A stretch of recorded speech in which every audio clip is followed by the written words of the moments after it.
Value props is one of the most important things that we could possibly spend time on, because the number one reason that companies fail is because they're not solving a valuable enough problem. And therefore, they don't create the value that's worth investing in. And therefore, they fail in their basic form of meeting a need.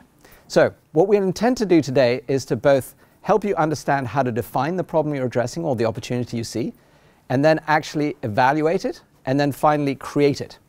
And this is one of the few workshops where I'll tell you that we do have an answer. Usually you hear me say, there are no answers, and I'm going to ask a whole bunch of questions of you. The only answer I'm giving you, though, is a framework, and it's a framework for where we're going to go. So let me jump right in and get you there, so you can hear exactly from the beginning how this framework set of activities is going to come together. So as I said, first of all, we're going to define, then we're going to evaluate, then we're going to build. One of the things I want to tell you right off the bat is that I want to get rid of the idea of ideas. It's a terrible thing, but most people come to me and they say, I've got an incredible idea for X, Y, and Z. Well, ideas are 2 a penny. Sorry, I should say 2 a cent. But what they really are is free floating. They don't actually have meaning until you can address some kind of a problem or opportunity with them. So that's why that first part is so important. And then, of course, once you start building a value proposition, we want to be able to evaluate it so you yourself, not me or anybody else, can judge whether you've got something that is really going to be compelling and cause people to buy. And finally, if you have, then of course you want to build it and get it into a form that's really crisp. So it's an easy thing for you to do, and everything from an elevator pitch to literally going to a full-on pitch, for example, to get a customer over the line or raise money. In every instance, though, this framework, a set of frameworks should help you get there. So I said we'd give you an answer. This is the end of the session. We want you to be able to actually build this framework and say for who that is dissatisfied with what due to some unmet need or problem, you offer a product that solves that, and it provides some key benefits that are compelling enough that people actually want to engage with you. So that's where we're headed this evening. First thing in the value prop that we want to do is define. And the first statement sounds so obvious, which is for who. So I'm going to jump right in because I know that they've got a good starting point. Connect Ed, Gulnaz, tell me for who is your value prop? So this is Connected is a nonprofit, so we bridge the digital divide for people in Kazakhstan. But we have to deliver, I feel like, the value proposition for organizations that donate their computers and devices to us, and those who can fund us. Okay, so you went long way down into that, but I want to make sure we really understand the who. So if you could say who it was for, is it everybody in Kazakhstan? Primarily children. Okay, so we want to say children.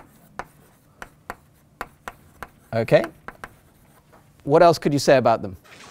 From marginalized communities and rural areas in Kazakhstan. Okay, marginalized. What else? Who don't have basic digital literacy skills. Okay, so basic digital literacy skills. And you said the last thing is? And they don't have equipment. And they don't have equipment.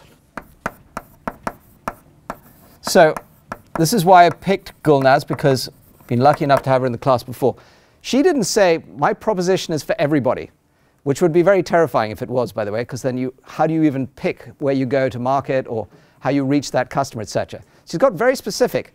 I didn't write Kazakhstan because that's pretty obvious, but it's children with marginalized, who are in a marginalized situation, don't have basic digital literacy, and they don't have the equipment. Now, we can find out later how she's going to address their needs, but that's pretty clear, right? So anyway, one of the teams at the iLab who put their value prop in for tonight was Comprofacial. And they very openly said they've got a product which is going to help people who are dissatisfied with current credit products due to high interest rates get through a credit marketplace better comparison capabilities. Makes total sense, but they didn't say for who. Now that's a massive problem when you are building a business, because if you don't know who your customer is, you don't know what the persona is that you're selling to and how to focus or target on them, etc. And it just is the beginning, therefore, of why the value proposition statement is so important. I will underline it by saying the following. If you don't know who your customer is and you think it's everybody, I can tell you you're going to fail by default, because trying to boil the ocean and sell to the world at large is a very big undertaking for any company. Even the largest companies in the world get very crisp about it. Yeah, and Tato. Yeah, I had a question, and I think related to Gulnaz's business. If your user is different from your customer, who do you put on the for who? Great question. So user versus customer. What do you think is the answer, first of all? Gulnaz will answer. Anybody can answer. Does anybody in the room have an answer to this? This is a terrifically good question, by the way. This is the kind of thing that we really need to deal with, too. Doesn't the user? Say more. Users. Why the user? Well, because customer is just the person who's paying it, but the user is who's benefiting from what you're creating. Great. Now, does it mean it one or the other? Or are both important? Anybody else want to comment on this? Yes, go ahead.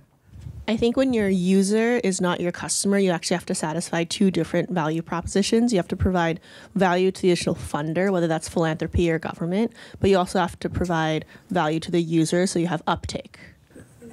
Okay, so this is really important. This, which is, I'll just use the word pull. You need the pull from the user. If the user's not using it, nobody's going to pay for it. But even if the user is using it, the person who's got to pay for it, whether it's, a government, if it's a non-profit situation, or it's somebody in IT, for example, who's the gatekeeper for something, they still are going to need the user to convince them that there is a payoff that makes it worth them investing in this product or service. So both are important, but I really agree with Victor, by the way. You've got to start with the user. Like if the user's just not getting the value from your value proposition, that's the whole point of this class, then we're in the wrong place. So this piece of definition is what we're trying to get to with the who. And when you see, and by the way, I don't think we have it this semester, but the Startup Secrets class on go-to-market, which, by the way, is on the iLab YouTube channel, you will see we talk about personas. And this is one of the things that we talk about, is how do you get to all parts of the persona that is going to be the champion for your product or service in whatever enterprise or government or non-profit you're selling to. So very important question. Thank you very much for that. Any other questions on who before we move on? All right, good.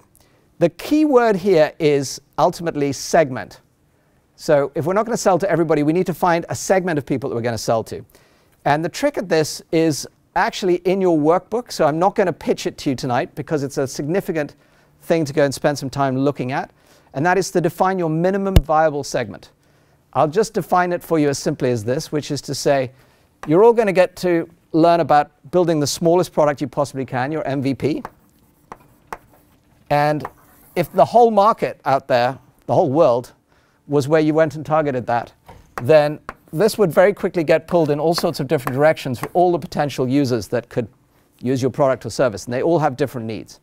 The MVS simply says you want to find one path where you get the same needs for the same users that allows you to sell the same product over and over and over and over and over again without you having to change the product. You can learn a lot more about that in the workbook.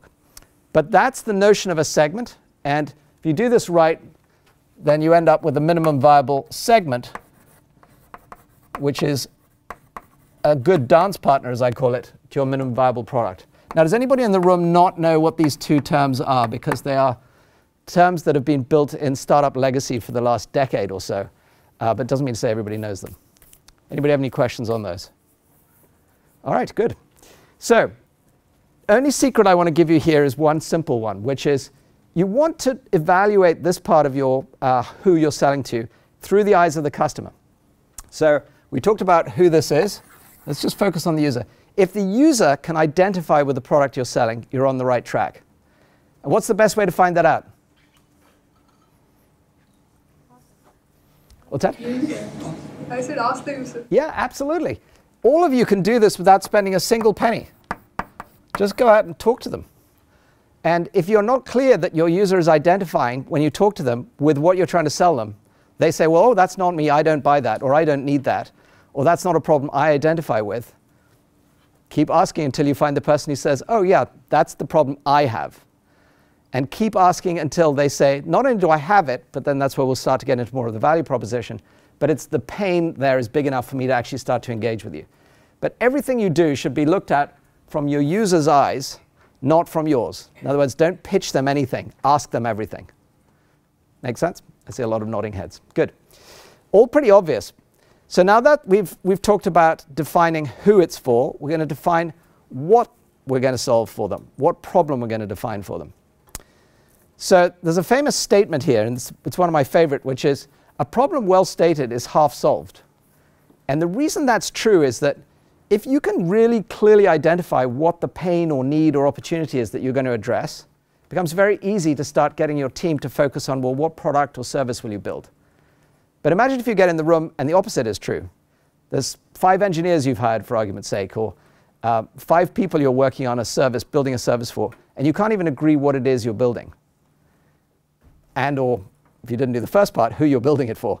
That's where a lot of startups go wrong, by the way, is they can't get that crisp to say, we need to solve this particular pain point, this hair-on-fire pain point for people first. So now the question is, what's the best way to go about doing that? Here are a few frameworks for you. First of all, this one is a very simple one. It's 4 U's. Think about problems that are unworkable, unavoidable, urgent, and underserved. So those of you with boards, I'm going to recommend you put up just 4 U's and just take a moment to think about, as you are thinking about, for example, Vivian framing your idea, what about it is unworkable, unavoidable, and underserved and urgent? And I'm going to take you through each of these. I just want you to capture the 4 U's on your board. So Celine, if you do this, Stella, if you do the same for Celine Health, just put them up on the board for the moment. Just want to get us used to kind of creating the basis for what we're going to go through. And you're all going to build out your value propositions on your board, so just to be clear. So the only person I didn't meet is Sharon. That's me. Hi. Welcome. Good to have you here. I know you're building a new kind of bike seat. Can you just tell us what it's about? Yeah, I do not yet have a name, hence just the word bike seat. But I'm specifically looking at solving the problem of some of the long-term health issues that are caused for women through biking, and I'm doing that through looking at how to design a bike seat that reduces pressure and friction.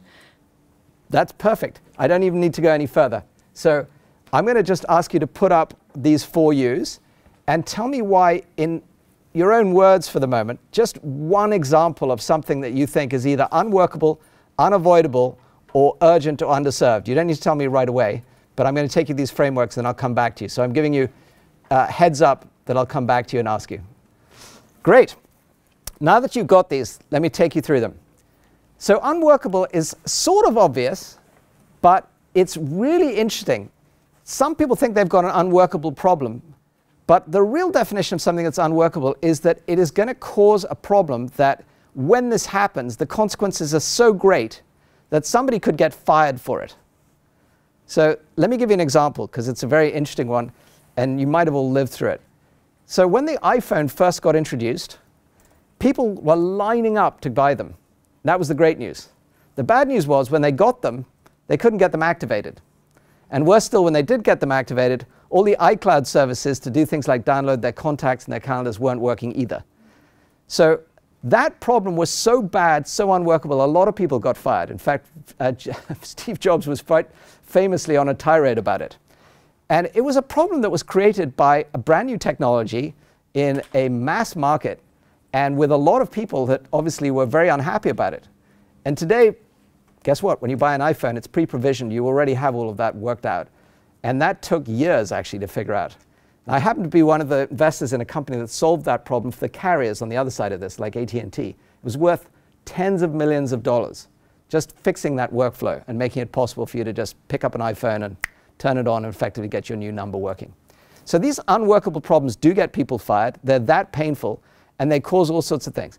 Now, ideally, they're much more interesting than that. So for example, you've got social problems where you've got things that are causing people to get sick, or for example, not able to get education, or like ConnectEd, not able to get the right resources that will help them in a desperate situation, then that also is unworkable. You will have your own way of saying it. Gulnaz, would you say what you think is unworkable about ConnectEd? If I understand it correctly, if we teach digital literacy skills that kids cannot use, yeah, that's useless, kind of. Well, no, let's put it the other way around. What happens if you don't solve the problem? Oh, if we don't solve the problem, so we are trying to close the socioeconomic gap in Kazakhstan that is also caused by educational inequality. Okay, but what happens in Kazakhstan if we don't solve the socioeconomic gap? What happens to Kazakhstan? Yeah, I mean, the one example is like people protest this year, and there was like a huge wave of unhappy people. Great. So, I mean, it's important, and I want to make sure that we gave you airtime for this. Not every problem that comes through the iLab is a problem that's technology, like the iPhone's not, getting to work. It can be a social problem. Like, this is a really big challenge for a nation that's trying to develop its people, that they can't get the education and the resources they need. It causes huge unrest, great unhappiness, and guess what? That population is not going to get out of their third world status unless they get the education they need. This is a really unworkable problem. This is one of the biggest problems of our time, is that we have huge social divide. So thank you for addressing it, and thanks for taking that mission up. That's an example of an unworkable problem. Anybody got any questions or an idea of where their particular thing is unworkable today? So I don't know whether, let's see, who have I not talked to so far? Cohort. Is there anything about what you're doing that's unworkable? We're looking largely at improving the graduation rates for black students, right? What happens if we don't do that? If we don't do this, 20% of students won't graduate from high school. Okay, so yeah, I don't even need to say any more than that. That's a big problem. 20% of students. Have you got the data on that already? Can you show that to people? Yes, it's public data. Perfect. Yeah. So you're in a great place because you're already starting the problem that's unworkable. You can give data behind it, and there are real consequences for that, which is, again, inequality in our society through not being able to educate people. Interestingly enough, you guys should be talking about how do you connect Ed and yourselves about how do you make sure that your value prop comes to life in that way. But thank you for sharing that. Anybody got any? Yeah, go ahead, Vivian. I just have a question. Sure. Facebook, for instance, what unworkable problem did they solve? So the good news about this is you asked what will open up a whole thread here. There's B2B versus B2C. And Facebook is obviously very much a B2C company. And they're very different sets of problems when you start talking about B2C. Generally speaking, they're not about unworkable or unavoidable. They're much more about what we'll talk about, which is latent problems that are aspirational and that ultimately become blatant and critical. So we're going to get there. But don't worry, it's coming up. Any other questions on unworkable first? Yeah, go ahead. How do you know that you're not actually hypothesizing that this is unworkable? Because I can give an example, but a lot of times what you think is unworkable could just be something else. And I'll go ahead and give an example just to contextualize that. For example, oral cancer, if you think that, oh, you may just need to raise awareness, but the problem may not be related to awareness. The problem may be related to access of care. There's lack of access. So you could say, what's unworkable is that there's no awareness, and you would be blaming patients. But in fact, there's just lack of care, access to care. So, yeah. You answered your own question, by the way, which is great. Because you said quite rightly, it might be this or it might be that. And so what would you do? You'd keep drilling on the question you asked yourself until you found what is the root cause of it. And so the honest answer is, many times the reason startups fail is because they don't do what you were doing, which is to say, well, it could be this, it could be that. Who should you go to ask the question? It's on the board. Yeah, just go and ask the user, okay, tell me what the real problem is here. Tell me what's at the root of this. Is it lack of awareness, or is it lack of availability, or is it my inability to use the product or the service, or whatever it might be? Does that make sense? Again, the answer is going to be so obvious when I say it.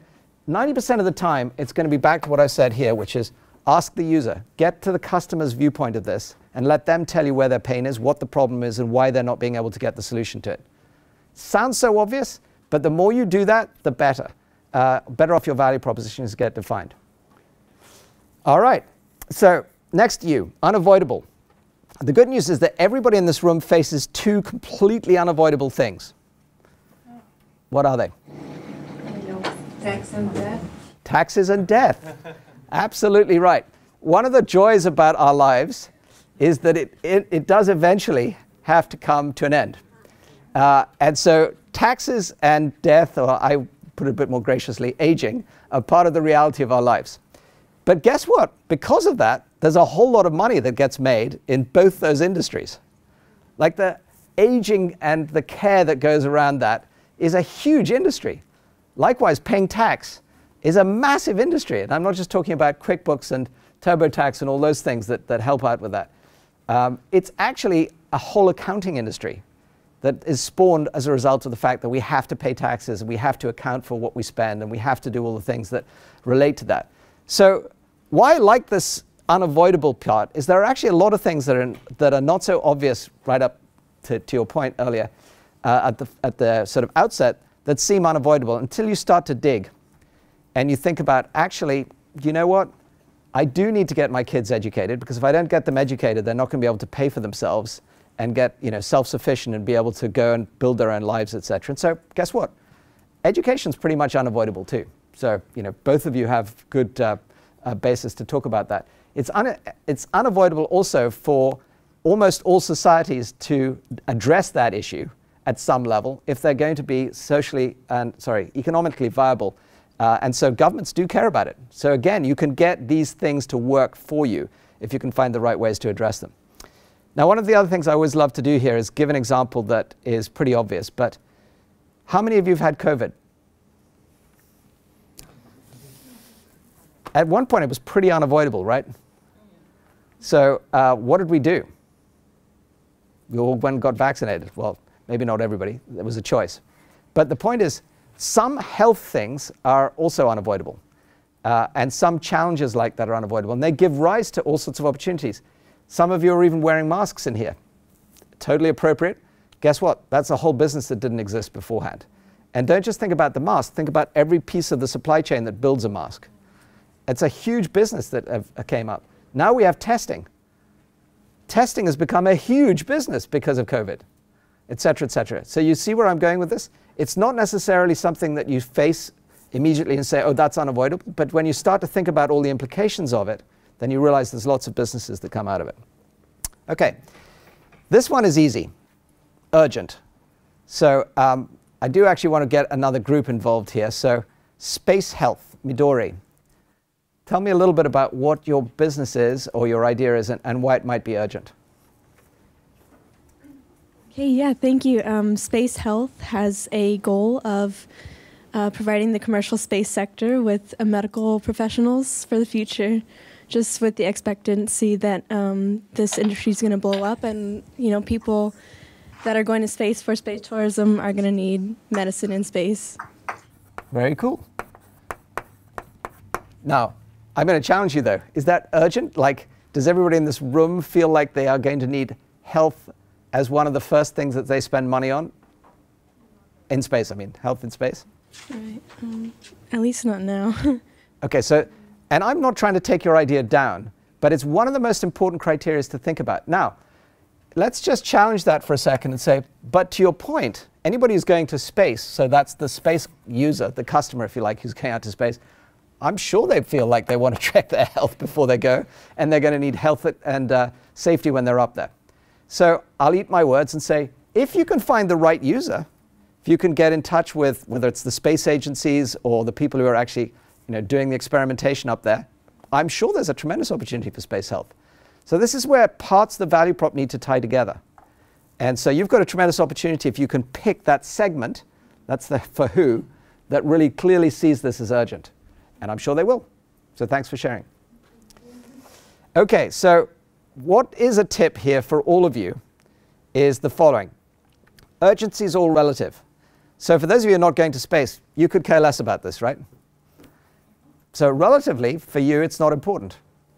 Now, let's take a reality in business, which is if you're selling to somebody, whether you intend to or not, you're going to compete with something or somebody and their time. So lots of you will think you've got a unique solution. But here's the bad news.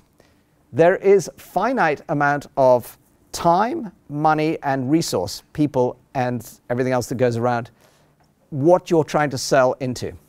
So you're always going to have to be something that is at the highest priority if you're going to get people's attention. Because guess what? They won't spend time with you otherwise. So it's no good, for example, trying to sell a low-income family a very high-definition television set when they haven't even got the basics of their food and water running, or they aren't educating their family. It's just obvious when I say that. Well, it's the same and true in business too. If you go in to try and pitch somebody something, for example, that's a nice-to-have new extension, for example, to their existing workflow system, but they haven't got basic security in place and they've just been hacked, you're not going to get any attention. So you have to think about what their priorities are. Now, what's the best way to find this out? Ask. We're back to the same old question. Now, I'll give you a little clue here. What you want to do here is say, rather than even introduce what you do, whenever you talk to your potential user or customer, ask them what their number one priority is right now. Don't ask them about, or don't tell them anything about you. Just say, what's your number one priority? If you get up in the morning tomorrow, what's the number one thing you need to focus on? And why? And then, if they tell you, say, when do you think you're going to get to number 2? And then let them tell you number 2. Oftentimes, they won't even get to number 2. What you'll find out is that there's some pain point that they really have that's really so compelling, that's what they're focused on.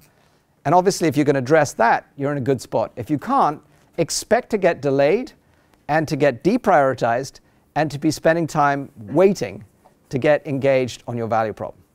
So that's why urgent is so important. Now let me give you another startup secret, which is pretty obvious, which is that sometimes certain shifts in the market create urgency.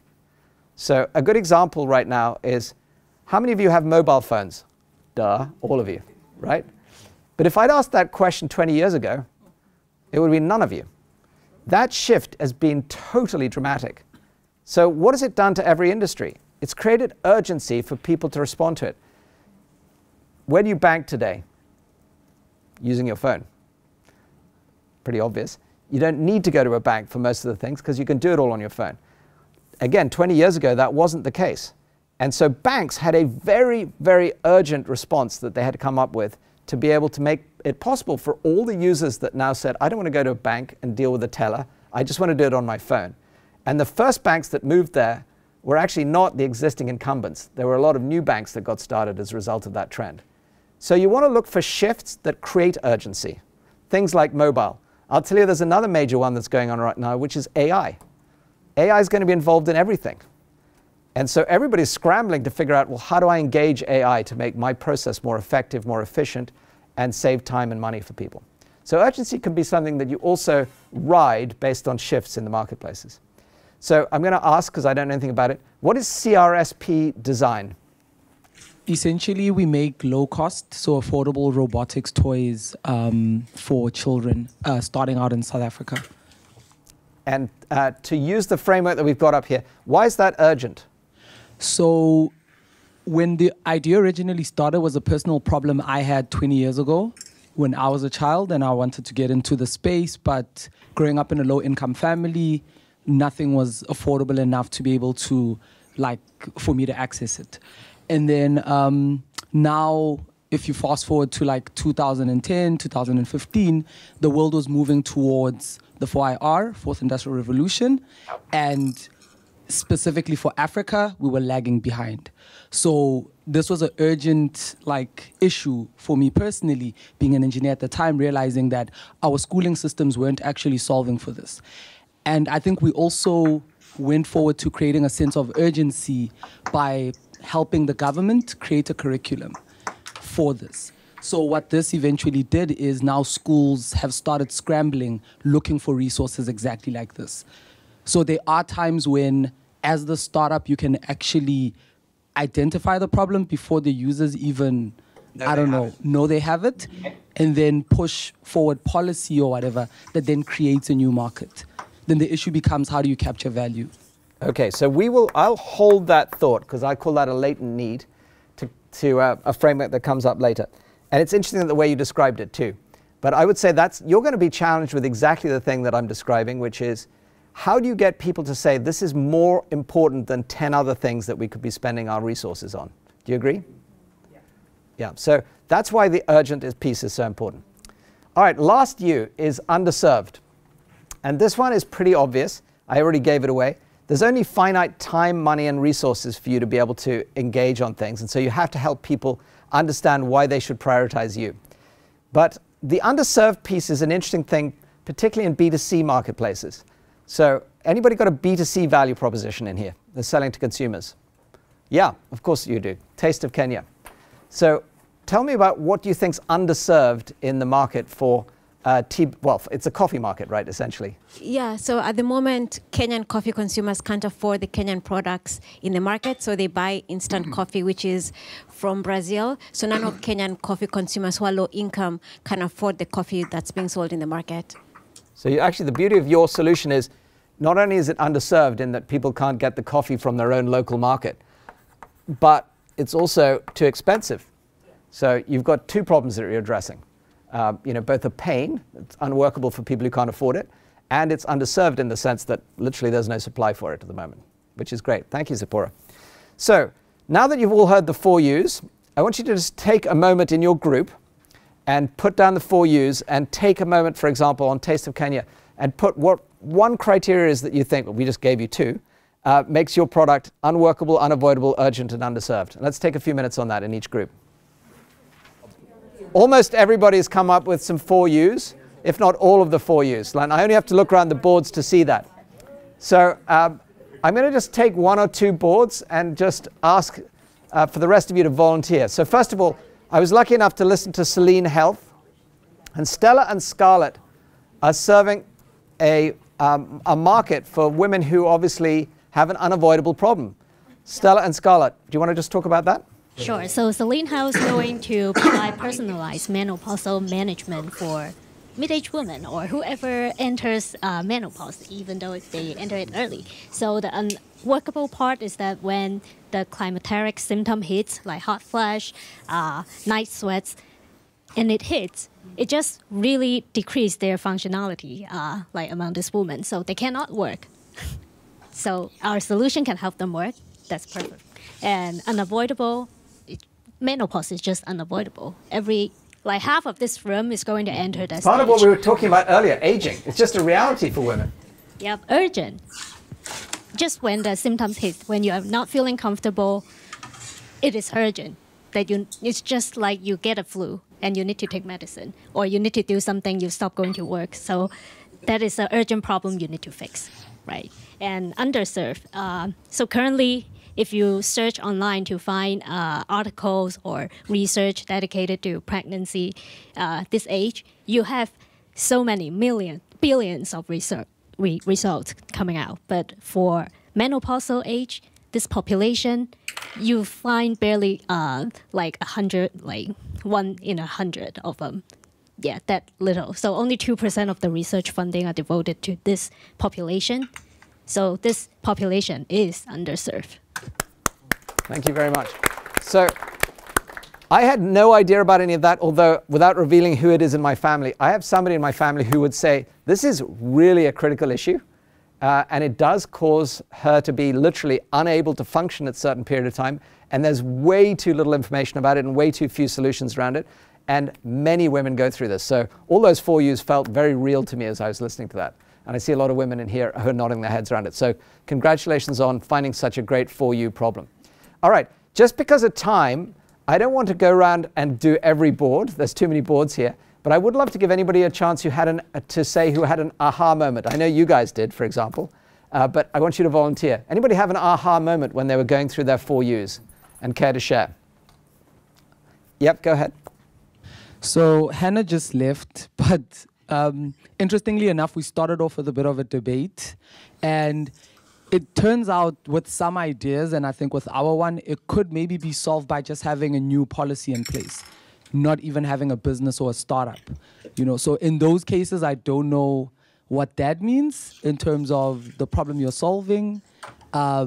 Is it one, if it's too social focused, that you actually can't solve it as a business and you're better off joining government and lobbying internally? Well, that's a big aha, by the way. So one of the things that I always want to say when I mentor at the iLab is, don't be afraid to recognize that what you're trying to do is not a good thing to do.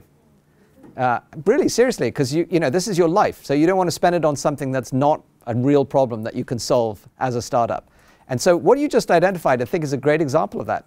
You might realize that actually this is a problem that needs to be solved in government first with policy. So I actually want to give you a round of applause for being that honest about it. I think that's huge. That was a big aha. Anybody else want to share an aha? We'll do one more. Michael, weeks ago. Yeah, go ahead, Dan. For TerraFlow, it's a software that helps pharmaceutical companies understand why the same drug works in some patients but not in others. So normally when I talk about TerraFlow, I talk about like cancer and the need to get the right drugs to the right patients. But I think really the problem we're trying to solve is that usually our client is a scientist that has kind of stuck their head out by convincing the pharma to fund this expensive clinical trial. And they have an unavoidable problem because they have to prove to their vice president that this experiment was worth it. And what our software does is basically provide a very clear, interpretable report that shows to other stakeholders that what they're doing is important. And if they didn't, how much money would they lose, potentially? Well, if the drug fails to go to market because they didn't discover the right biomarkers, it would be billions. There you go. So this is what we want to try to do, and thank you, Dan, that was a brilliant example, is we want to try to identify the problem in a way that your user or your buyer is going to say, well, of course I need to do this. If I don't do this, I'm going to lose billions. My drug may not get to market because I can't even identify the right biomarkers. Now you're going to get people's attention.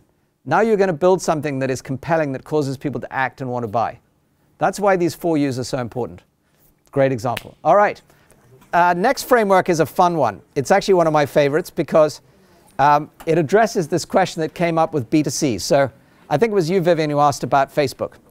So how many of you use Facebook or any of its derivatives like Instagram or WhatsApp? Good. Pretty much everybody. Now, if I was to say to you why, I would argue that every one of you has what some people call Maslow's Hierarchy of Needs or some other form of it. Social needs, security needs, physical needs, emotional needs, economic needs, etc. These are all needs we have. And basically, if we don't have them met, we end up in a bad place. So what is it that Facebook addresses for us? What need is it? Connection, people. It's a huge need. Do you know what the #1 cause of unhappiness in the world is? Loneliness. The #1 finding of the longest study at Harvard ever since 1938 of happiness is one thing: connection. When people have social connection, they are happier. So this is a very big need. That's what Facebook addresses. And by the way, social networks in general address. Now, there's lots of other things to do. I always joke about it on the other side, which is, guess what? We all want to meet people and date and eventually, find somebody to partner with and get married, have kids, whatever it is. Not all, but generally speaking, that's a huge need. So that's why things like Bumble took off, or at the other extreme, why Facebook in the first place took off, because people just wanted to connect, to get together on different things that they had similar interests around. Huge, huge things build from that. So anyway, B2C, if that makes sense, different approach, different framework, but still similar principle. At some point, it becomes unworkable for people, for example, that are in foreign nations to stay in touch with their families back home without a social network. WhatsApp took off for that very reason. Way too expensive to pick up the phone and call home. Tremendously cheap to do it on WhatsApp for free, basically. That's why it took off. That was actually a critical need for people. There are whole industries that are built on that. For example, financial services in the third world is still incredibly expensive to do things like do basic payments and send money around the place. But on social networks, Weibo and Tencent in China, for example, that was enabling of that and solving of that problem. All right. So I have an example here that brings it all together, and hopefully it will be a useful one for you to see, because it's sort of B2B and it's sort of B2C. Has anybody used Rent the Runway? It was a Harvard startup, so yeah, a couple of you have. Okay. Just because you've talked, Vivian, let me ask this young lady at the back. Why do you use Rent the Runway? I used it once, like 10 years ago, because I was going to I forget what event in DC, and it was easy. And I knew I would never need to wear that. Like whatever I wore, I knew I would take a lot of pictures in and not want to wear it again. Okay, great. So for you at the moment, it was urgent in that moment you had to go to this event. Vivian, why did you use it? Same. I am a foreigner. I have basic clothes with me in the States only, and as you can see, and I was invited for like a nice event, and I couldn't show up in my ex-boyfriend hoodie. Actually, I think you should have done. It would have been a real winner. But that's a whole nother story. So this is a fun story. And for those of you who don't... His name is Nicholas. That particular garment should go on Rent the Runway.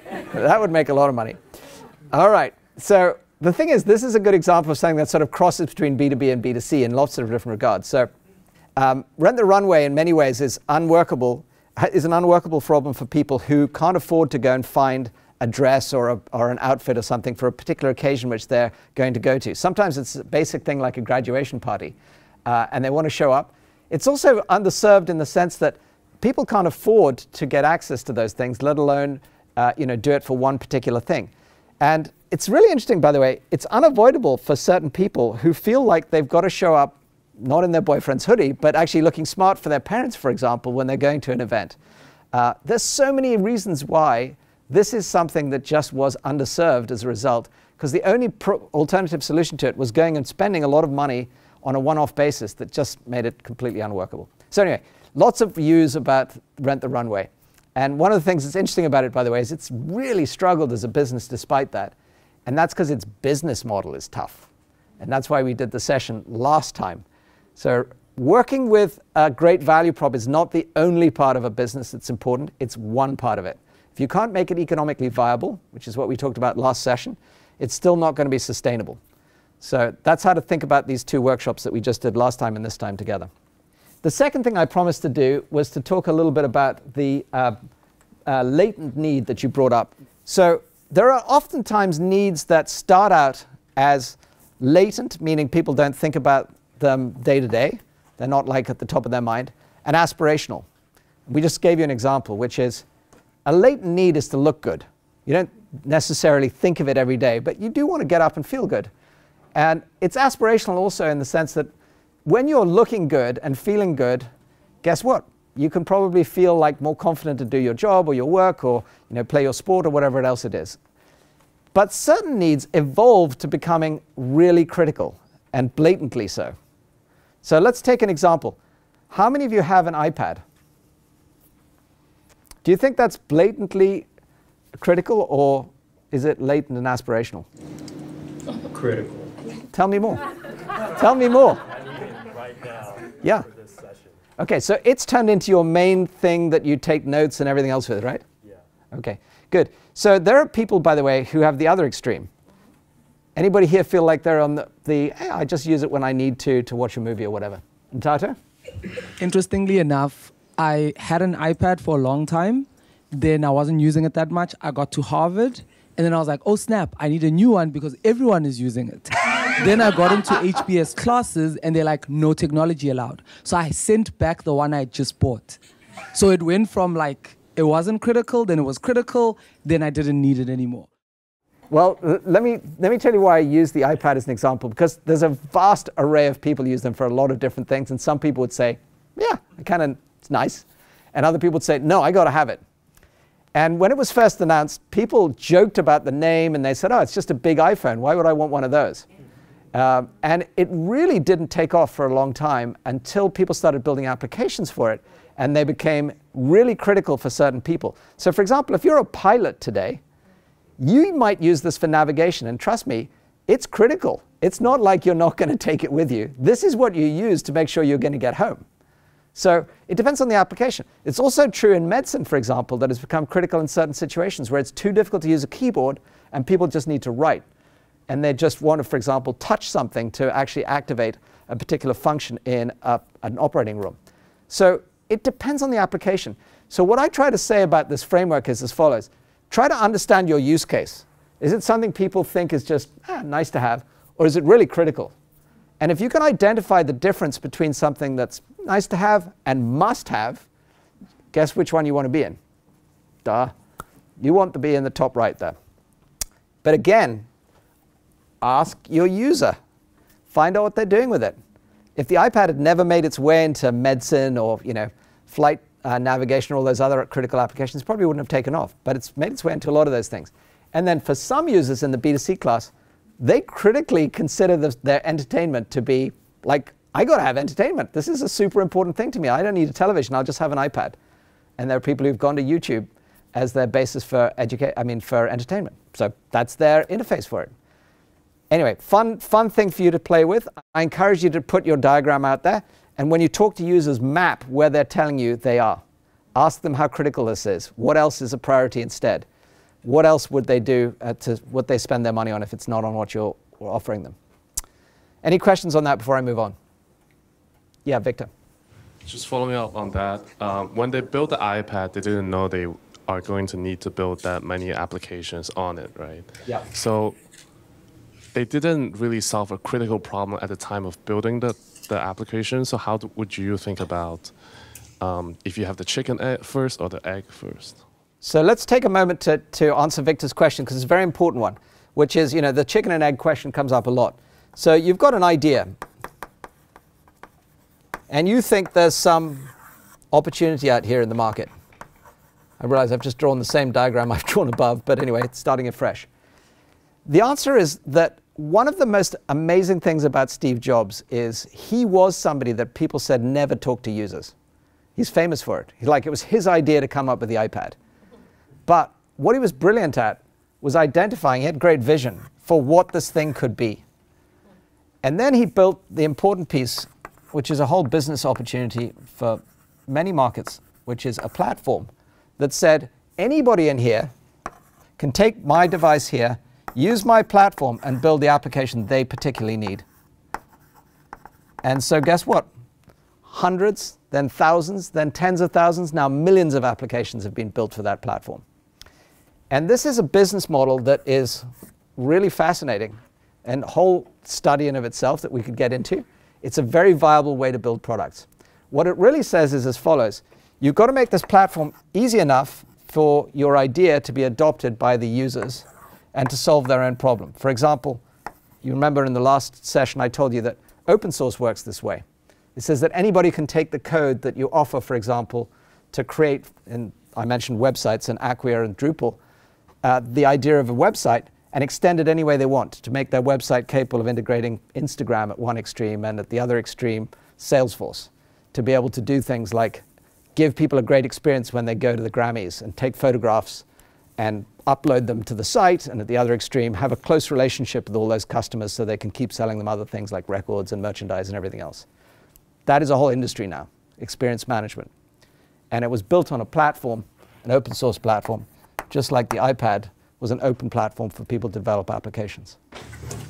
A counterexample would be Pebble, right? They came up with smartwatch, and now they're not. So great. So what was wrong with Pebble? Anybody know this particular product? Well, you do. So what do you think was wrong with it? I don't know. I think it fits the framework. Like it answers all the use and black and white question, but then. Really? Was it urgent? It's as urgent as an Apple Watch. What was it open? I think it runs Android. Was it? So very interesting that I don't want to get drawn into this too much, but I will tell you I wrote an article, you can find it on LinkedIn. When I bought my first Apple Watch, I offered it to anybody who wanted to tell me why there was a reason to keep it, because I didn't think there was a need for it. It actually was a useless gadget when it first came out. It was like, it didn't even stay on. I had to do this to be able to look at the time. I mean, it was like, and there were no applications for it to speak of. So I think it was a bit like the Pebble. And what worked was that they had a development platform, again, and they had a large developer user base who started to create applications. Now there's no way I would give up my Apple Watch. It's now used for some critical things like my health. I monitor my sleep with it, all sorts of other things, my blood pressure, all sorts of things. So it's become critical to me. And by the way, actually for timekeeping, which is a big part of my job that I need to get back on time, it is actually the thing that keeps me on time. So with that, I'll just simply say, let's talk afterwards, because it's a great discussion. Like a lot of things, there aren't answers, but there are questions you could ask in the frameworks that would reveal to you why Pebble would be successful and why Apple Watch, wasn't successful, and why Apple Watch was successful. Some of which, by the way, is marketing too. All right. When you start building your product, there are a whole set of things that are basically dependencies that you want to be aware of. And I talk about this in the workbook because you need to get a couple of concepts clear. And they basically are how your product actually fits into the solution that the customer has. And so I will say it, and then you can go and look in the workbook. The first concept is that your product is very unlikely to be the whole solution that a customer has.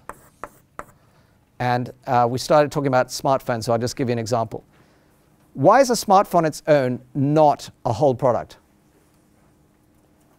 What do you need with a smartphone to make it useful? Go ahead. Apps, yep. What else? Yeah, absolutely. It's absolutely useless unless you have a carrier and unless you have some apps for it. Although I'd say one of the apps is built in, which is the phone. But the point is that almost every product, if you look at it, has some aspects of it that need to make it a whole solution for the customer. So that's the first concept you'll find in the workbook. The second one is, once you realize that, you realize, well, actually you have dependencies on your product being successful. Like if there weren't networks, and I gave you the example that when the phones couldn't be provisioned on networks, they were just bricks. They were useless. Or if you don't have the app that solves your particular problem, it's also useless to you. So what you want to do is figure out what are those dependencies, those external factors that you need to work with in order for your product to meet the needs, end-to-end, the solution, if you will. And if you don't pay attention to those, again, you'll be selling something that can't really solve the problem that you're trying to address. So it's in the workbook. You can go look it up. There's some examples, including Apple Pay, which is quite a fun one, and also Tesla, which is another fun one, which is still to this day having a big dependency on charging stations and the availability of electrical access for people to really say, oh, I'm definitely going to buy a Tesla. I know lots of people who won't because they just know they can't rely on it. So debt is an important thing to think about. Next up is what we want to make sure happens in a positive way for you, which is how do you make sure you really do cut through the noise? So every startup I know will say that they are some way faster, better, cheaper. You're all nodding your heads. And I'm sure that that's true for a lot of your things. So anybody think that they are not faster, better, or cheaper is probably not in this room. They probably decided, oh, I'm really not in the right place. David, you're having a good laugh about this. So are you working on something that you think is faster, better, cheaper? Absolutely. Tell me more about it.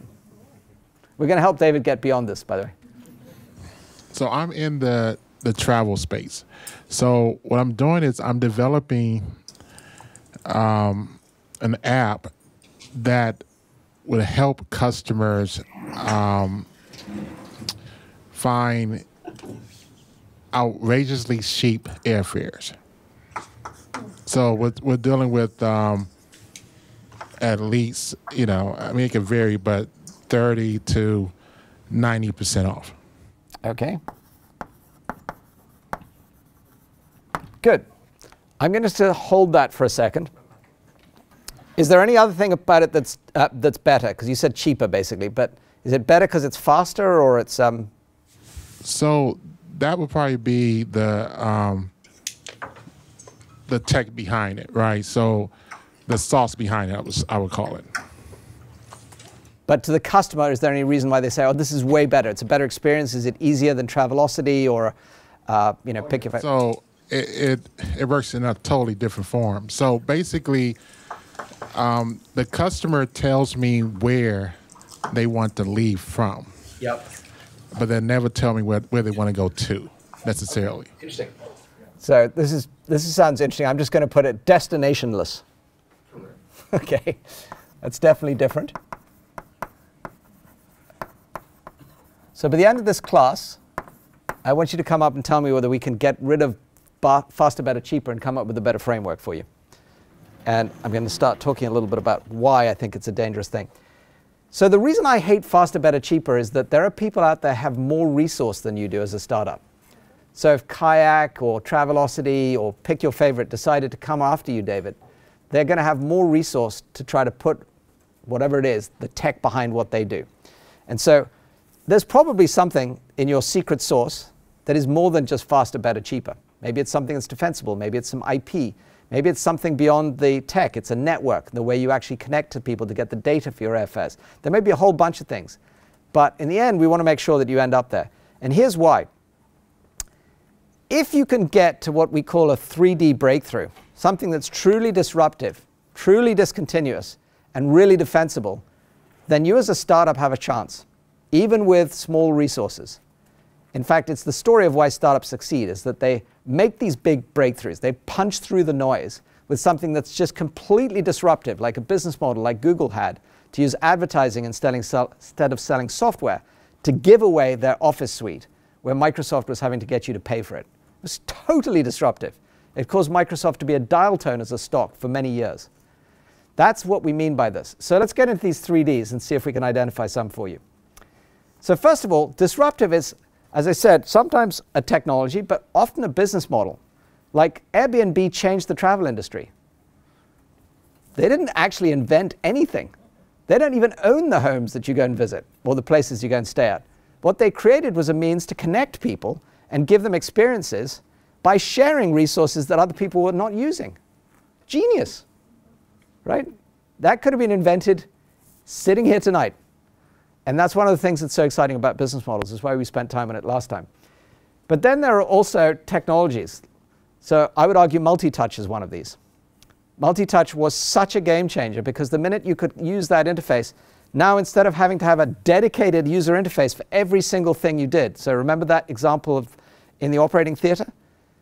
Imagine if you had all the instruments that you needed to work with on a one single interface that could change during the operation as you were going through various different stages of it. I'm describing a real thing, by the way.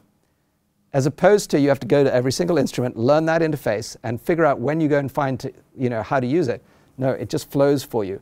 And actually, it's monitoring the patient in real time, too, so you can actually see what you need to spend time on and where you need to focus. That's what multi-touch did. It can save lives. It's that critical. It's not just for playing games on phones. But, by the way, it's a very big industry, too. So that's what we want to try to have you find. So that's what we mean by disruptive. Now, I'm going to use an example. Was Amazon a disruption when it first came out? No. No. Why not? Because Tesco did the same in the UK. Was the first in the United Kingdom who did e-commerce, to my best knowledge. Okay, very good. Anybody else think it was not a breakthrough? Nothing new in the way of products, but why is the success of Amazon then been so great? And by the way, I want to hear why you think it wasn't like a breakthrough too. I'm just as interested. Somebody over here, I think, said it wasn't. Yeah, go ahead, David. Well, I think Amazon, because just of the success in marketing, right? Or just being user-friendly, just getting to the customer. Because what I'm discovering is a lot of these big companies that people kind of like, in a way, idolize, they're just older ideas that other people had before. Yeah. That's all it is. There's nothing really new, but they just happen to blow up and everyone know their name. Okay, so they became bigger, they had more scale, they became faster, they became better, and they became cheaper, which is why it's really dangerous to try to compete with them. But yet, they succeeded. So I would argue the reason they succeeded was, and that was in Jeff Bezos' quote, you'll see these trucks driving around. No other business gave you these two things. It wasn't, do you want low prices or do you want fast delivery? You can have both. By the way, there was actually a third, if you read his quote, just to go backwards, which was choice. And in fact, it was how they first got going. Amazon succeeded as a bookstore to start off with because you couldn't get access to the long tail of books that people wanted. Literally, physically, you couldn't get access. You had to go find those books in bookstores. And suddenly they said, nope, we'll find you any book on the ISBN code or wherever it is in the world that you need to get access to. So it was first and foremost selection. But then when they really focused in, it became actually not even selection, but fast delivery and low prices. So it is actually a breakthrough. It's a breakthrough that they managed to do because they built huge scale. and they got the economies of scale to put behind that. It's also a fascinating example for another D. So that's the disruption they first had. It was discontinuous what came next. Discontinuous is something that you couldn't do before this next thing. What is that? AWS. AWS. Cloud computing was invented by Amazon. And why were they able to invent it? Because they got such scale in their operations that their compute resources became accessible at a price that was so marginally efficient to sell to other people that now people could start using the cloud, as it became known, as a basis to build their own business. They rented their, if you will, their hardware infrastructure, their storage and their compute to people who wanted to use it. And they had such economies of scale that it was actually extremely effective for them to do that. We're actually leveraging something they'd already built, their huge data centers, et cetera, to do that. That story, by the way, was told right here in this iLab by the guy who got behind it, or actually created it, Andy Jassy, who's a donor to this iLab. And it's an interesting story to listen to. So it's something that started out as a disruption. It became a discontinuous innovation. It gave rise to cloud computing. Anybody here using the cloud? I'm sure Teraflow must be. Yeah, almost all of you are.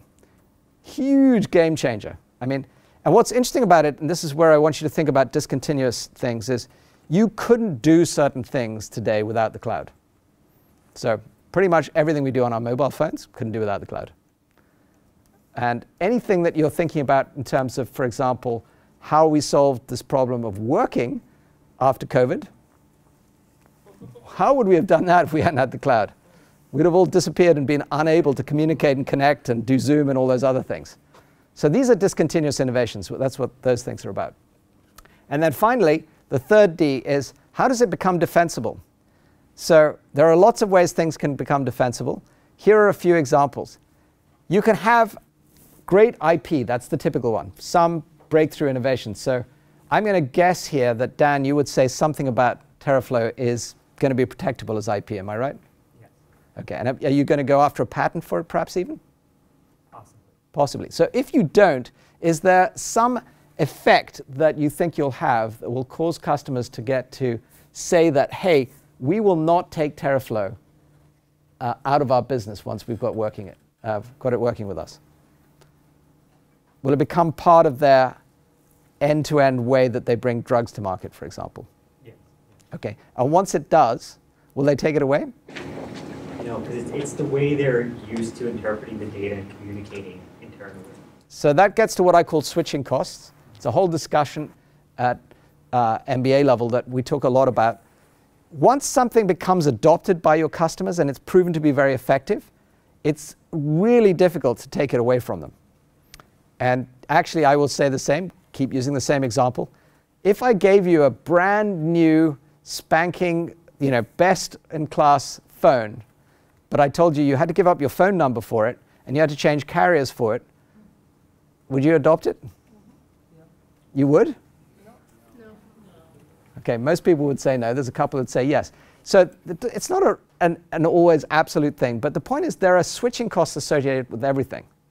Similarly, like if I said to you, you could go to another university, but it doesn't teach your course. Well, of course, even if that university is way less expensive and maybe easier to get to, it doesn't teach what you need. So it's what you're being delivered and how you're being delivered it and how difficult it is to adopt it that is important when you start to think about defensibility. So think about network effects, think about switching costs, think about IP, think about things that give your customer a basis to work with you that causes them to say, I wouldn't want to switch. I wouldn't want to go anywhere else. This is something that I've got used to. And then my favorite example of this is as follows.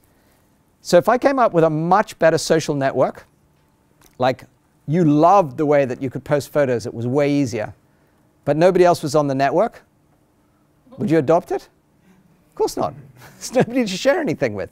That's why there's such huge defensibility in the networks that have been built like Instagram and WhatsApp, etc. So networks is a very good example of it.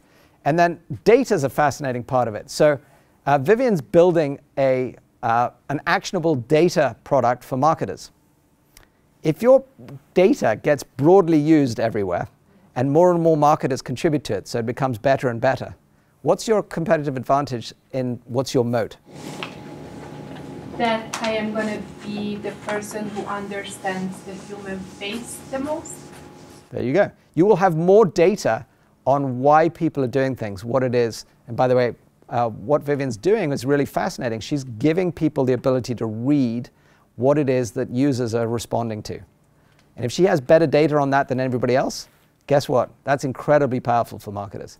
And the more people that use it, the more data she'll get, the stronger her network effect will be, the bigger her moat will be. You're nodding, but I'm making this up as I go. Is that true? True. Good. All right, so now it's your turn.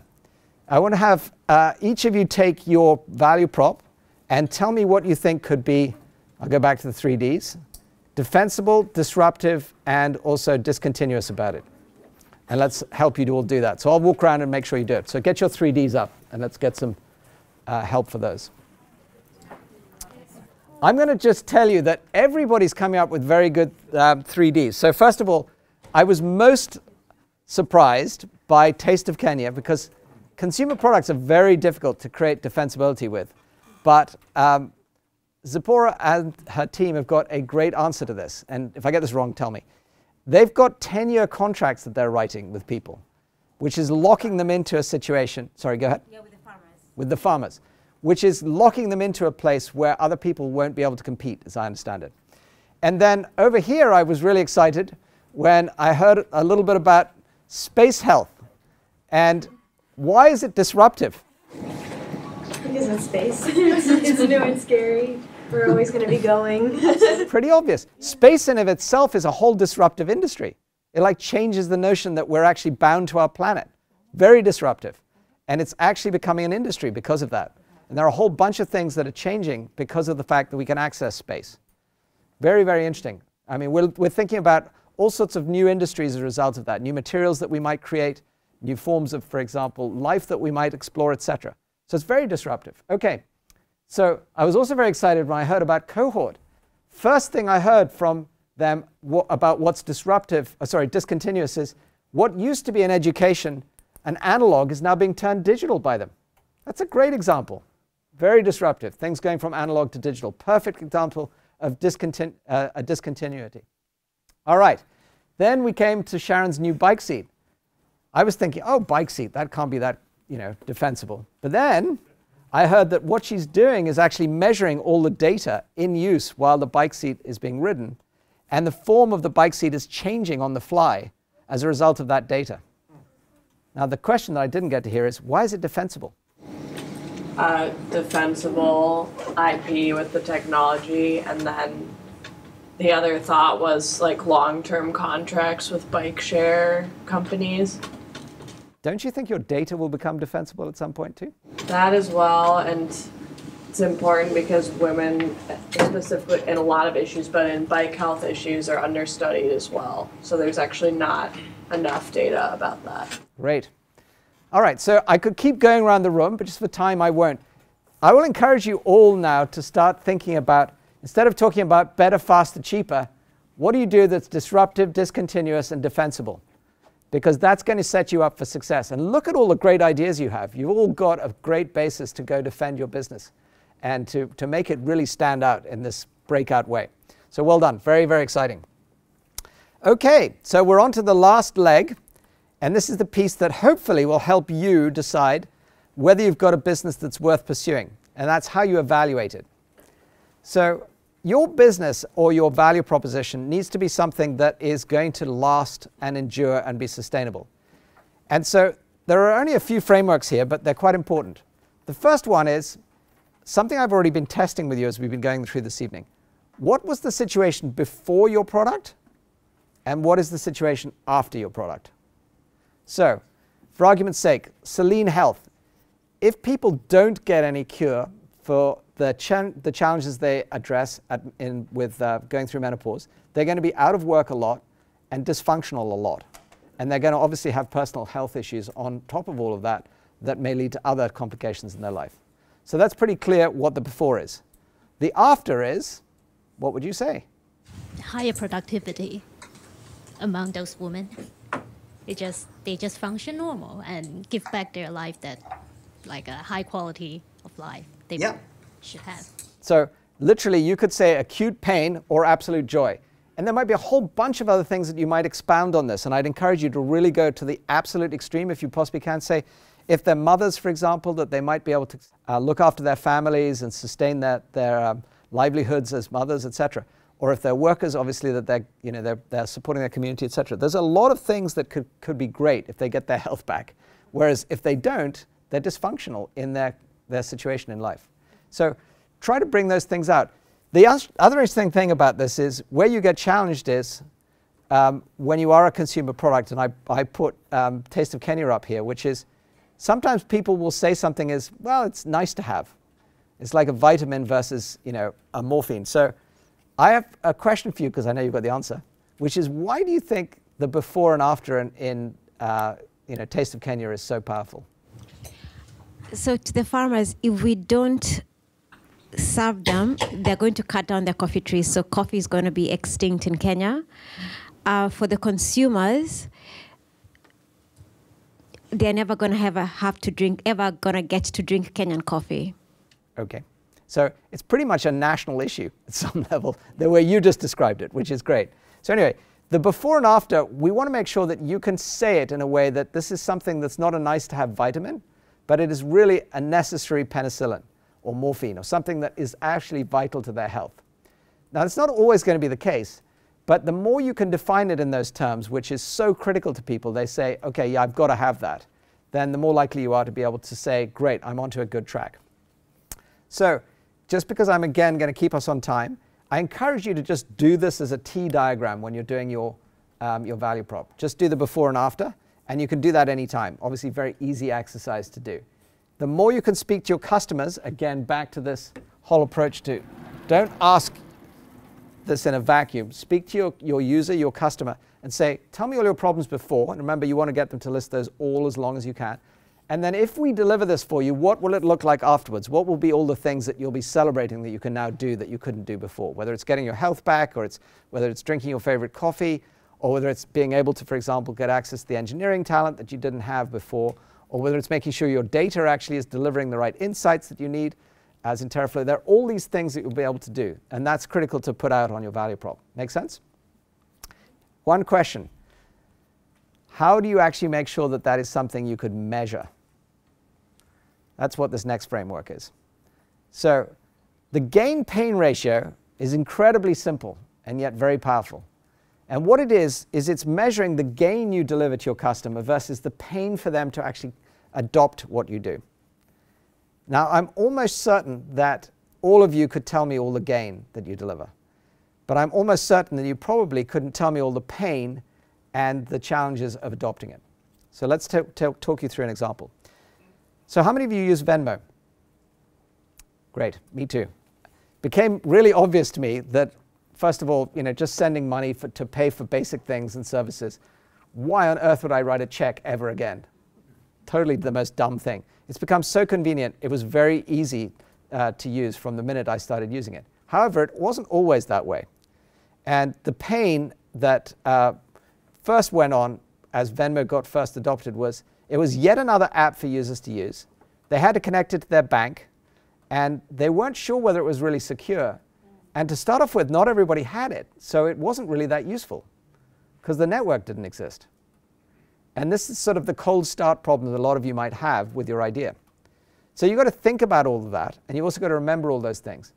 So here's my tip for you, which is super easy, which is when you go to talk to your customer, don't pitch them your idea again. Ask all the reasons why they have pain. But then ask them this one question. What are all the reasons you would not buy my product? So why would you not buy this product? Tell me all the reasons. And keep asking that question over and over and over again until you get them to tell you all the pain points they would have. I can give you a clue about some of them. Number one is, well, I don't really need it that badly, so guess what? I could use the alternative. Well, that's a bad starting point. So you're going to have to figure out why, and what is it that they don't like about the alternative that actually, if you gave them something way better, they might use it. The second might be cost. That's always an easy excuse. But then there's other things that are not so obvious, like, for example, training. How do I retrain people to use this new approach to doing things? Or if you're selling a bike seat, might be as basic as, well, my supply chain's already in place, and I don't want to change and disrupt that. It's too easy for me to just buy all the component parts I have. They're already cheap. And you'd slow it all down if I had to design this new bike seat in and get all this new data, flowing into this new device, and that'd be a new complication for me to worry about. How is that all going to fit with this thing I sell already very effectively called a bike? I'm making it up, but it's the kind of thing you want to pull out before you, end up saying, okay, I've got my value prop nailed. So let's keep going with the Venmo example. The other thing that's always there as a startup in the middle of this equation is inertia and the risk of you as a startup being something that a customer is going to rely on. So do I really need this is one of the things, but also what happens if I put my money in this network and this startup fails? I just lost whatever money I was sending to people. That's a huge risk. People don't want to do that unless they feel like, oh, this is like bank-like security. So these are things that you have to think about up front. By the way, there's some things that these products often don't think of initially, such as, well, how can I split the bill and do the tips? Venmo figured that out, and eventually they got through that issue. So whatever it is that you have, assume that there's a reason why people will initially resist you, even if it's just that you're a startup and they don't want to take a risk on you. And think about how you'll overcome that. So now the question is, what's the right ratio of gain to pain before somebody will take a risk on you? Anybody want to take a guess? Yep, go ahead. No pain, pure gain. Well, that would be awesome. So it'd be infinite. So your ratio is infinite. I love it. All right. Go ahead, Dan. 10 to 1. Why 10 to 1? Because you got to get people over that activation energy. Yeah. To get excited about your product and make it a priority. Yeah. So what's interesting about bigger, faster, better, cheaper, better, faster is, do you think 30 to 90% cheaper is going to cause people to do something? To change how they might use, for example, their travel? And would it cause David's business to take off? We're not asking David, so we're asking you. Anybody? What does anybody think? Yes? Yep? I would say for certain users it would. Yeah, so why I always say this, there are not answers here. I would agree with both viewpoints. So for certain classes of user, for example, if you are selling to a pharma company and they're doing experimentation, I would say 10 to 1 is probably right, because it's very expensive for them to go change their workflows to develop new drugs. But for a consumer, if you can offer a 30 to 90% cheaper solution, David might really be onto something. I would want to save that money. Maybe even 10% would be enough at the threshold. Maybe not. Maybe 20. Anyway, you get my point. You've got to measure this, and you've got to ask your user, and you've got to be clear, what's the threshold for you on the gain-pain ratio where you would make a change that would make you take the risk and get over the inertia? That's why this is such a useful formula. Can I ask a question about that example? Because I feel like there's the pain of maybe like switching platforms you normally use to look for travel, but it strikes me that with that particular example, there's another pain of changing the way you travel because you're not putting in a destination.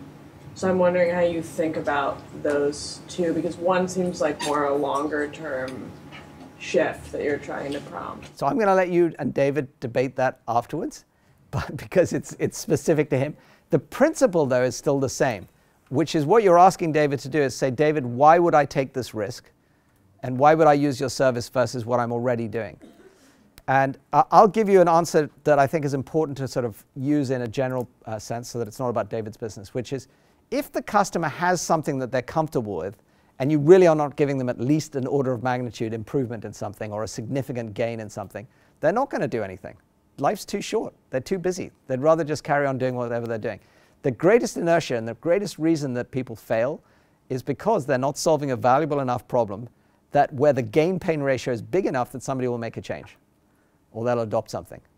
And it can be on either side of this equation too, by the way. For example, let's use a case in point that we've all experienced, which is it's incredibly easy to download an app. It's point, click, download the app. So that pain, if you will, of trying something is incredibly low. But then if you start using it and it's no good, it's also incredibly easy to just point, click, delete.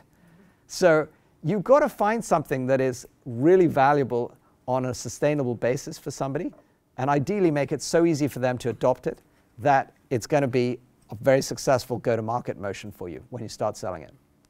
And that's what this pain-gain ratio is all about. So by the way, Venmo did some very clever things. They added all these security measures. They made sign-up so easy. For example, you could just scan a QR code to pay in certain situations. And there are a whole set of things that became obviously so simple that we've all adopted it. And it's now friction-free. And because the network's there, we talked about that too, it's obviously got huge defensibility because nobody else is going to just disrupt that, because all the people that you already pay on Venmo, it's just one click for you to pay them. Obvious stuff, right? So let me make sure that you get a clear idea of what are the things to look for on gain pain. So first of all, on the gains, pretty obvious.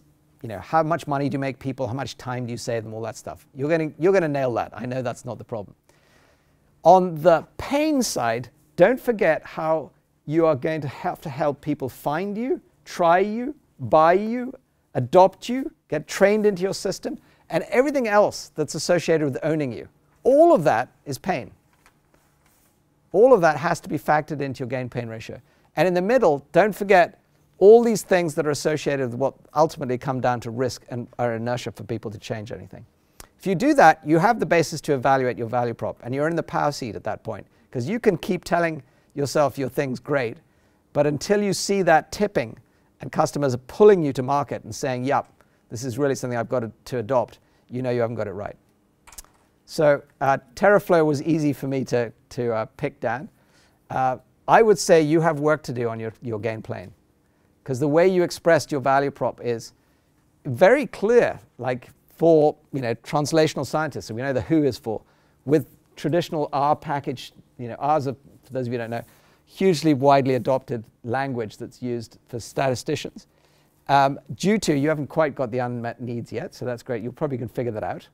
I might say, based on what I've learned, the inability to gain the insights necessary to define the data path for them. TerraFlow offers the platform, but allows scientists to extract clinical breakthroughs. Now you're going to have to decide how will you declare that as at least an order of magnitude, since that's the term you came up with, better than the alternative of doing nothing. Because otherwise they will do nothing. Make sense? Okay, good. So I will just simply say we got to the end naturally otherwise, which is you already know where we're headed. I already told you what the value prop is. I gave you the statement up front. Now what I'm going to just put it all together for you, which is this value prop statement is actually built by all the frameworks we just took you through. And again, this is in the workbook. So the for piece, defining who it is for, use this minimum viable segment. Again, that's in your workbook. I drew it very briefly here and talked about how do you find the same needs that you can address with your first product.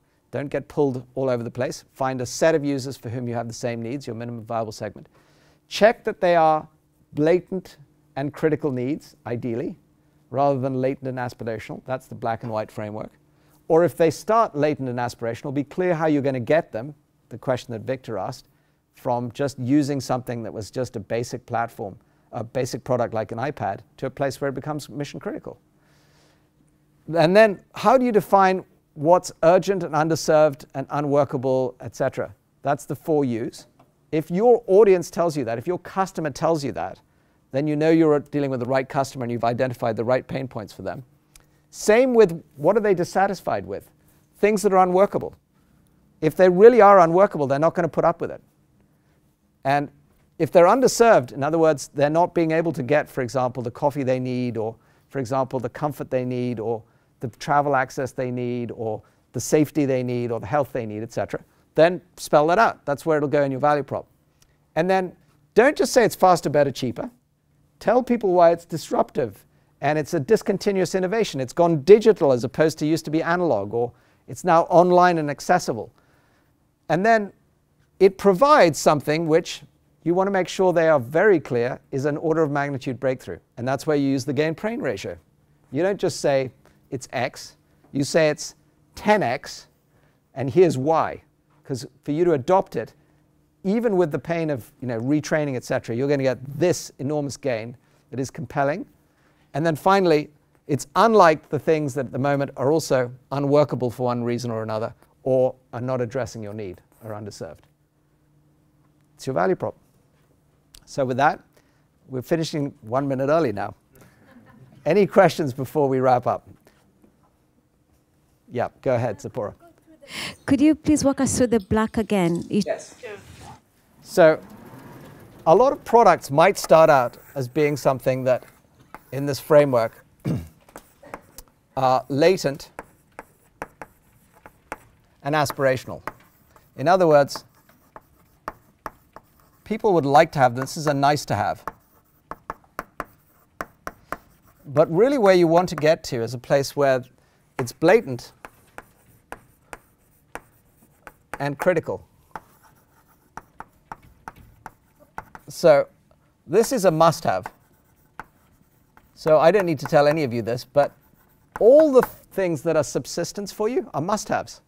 Food, water, health, anything that enables you to do your job, they're all must-haves. All the things down here, like, well, depending on the thing you like, but, you know, what you spend your money on is your business, but entertainment might be a nice to have in certain circumstances compared to health. It's pretty obvious to state that. Or fashion might be a nice to have versus you know, it's winter in Boston, so things that protect you from the cold. I mean, there's just basic ways to define things that are nice to haves versus must haves. The more you can understand how you move from the nice to have to the must have, the better. Does that make sense? Yeah. Great. Okay, so I'll let you come up and ask any questions you like, but I want to finish now on time. So thank you very much for joining in on this. I will say that the most important thing in all of this is that it's built around you. So if you don't uniquely understand the problem you're addressing, then why are you doing it? Because you're going to face a lot of competition from people who do know better than you, in which case. What can your solution deliver uniquely well is what we've been spending all this time on, based on what you know. That also can be built around you. And finally, if you can bring that all together around what we talked about last time, around a disruptive business model, then it's going to be sustainable. And so this is oftentimes what people refer to as founder market fit. It's why you are uniquely in a position to solve this particular value prop and do it in a way that is sustainable with a business model that we talked about last week. So in summary, have fun defining it, have fun evaluating it, and make sure it's built around you, and you'll have a great company. Thanks very much. It's been a pleasure.